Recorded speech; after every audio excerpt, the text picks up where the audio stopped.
Le 15 août, Jésus dit : Tes écrits doivent être utilisés de la façon suivante. La partie qui est de toi aura l'habituelle valeur informative pour la curiosité humaine qui veut toujours sonder les secrets des âmes. La partie qui est de moi et qui doit être séparée de la tienne aura une valeur formative car il y a en elle la voie évangélique et cette voie évangélique possède toujours une valeur de formation spirituelle quelle que soit la façon dont elle vous parvienne. Même quand la façon ou les façons dont elle est parvenue à la portée des âmes ne sont plus de cette terre, elle reste ce qu'elle est et ne perd pas sa valeur. J'hésitais à donner la nouvelle formule de prière pour aujourd'hui, parce que je sais qu'elle est encore moins sentie que celle de juin. Alors on demandait que les bombes épargnent les maisons et les personnes de Viareggio. Aujourd'hui, la requête est plus élevée, plus universelle, mais chose douloureuse à constater, elle n'est pas universellement souhaitée, même pas par la totalité du petit noyau de Viareggio. La guerre signifie la ruine pour beaucoup, mais aussi un gain pour beaucoup d'autres, et devant son propre intérêt, l'homme néglige l'intérêt collectif. Vous vous aimez si peu les uns les autres que vous vivez chacun enfermé dans son propre égoïsme et armé d'aiguillons pour le voisin. Si la première prière était donc peu sentie par l'esprit, mais sentie seulement par la chair qui tremblait de peur pour soi et pour ses propriétés, celle-ci est dite avec un esprit encore plus sourd. Ce n'est pas ainsi qu'on obtient ce qu'on demande.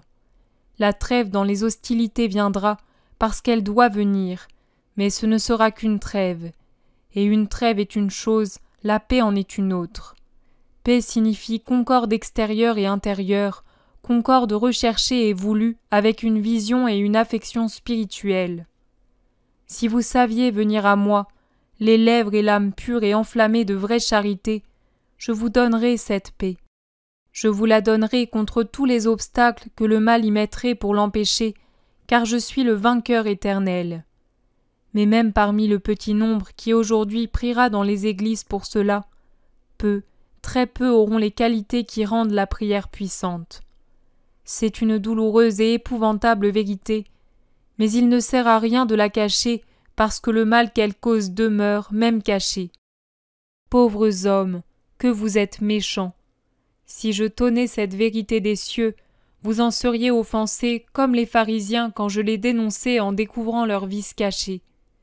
Mais les choses sont comme je le dis. Tous ne désirent pas la paix sainte et véritable. Vous êtes si obtus et pétris de mauvaises tendances que vous ne réussissez même pas à entendre le ton de la vérité que quelqu'un de supérieur à vous vous dévoile. Mais c'est bien la vérité. Il ne peut y avoir d'autre vérité puisqu'il n'y en a qu'une seule. On en revient toujours à la même idée, s'il y avait 10 justes. Mais il y a peu de justes contre la masse des impies. Satan a un nombre infini d'enfants et de serviteurs. Le Fils de Dieu n'a qu'un nombre insignifiant de vrais enfants et de vrais serviteurs. Et la cause de votre ruine réside dans ce déséquilibre.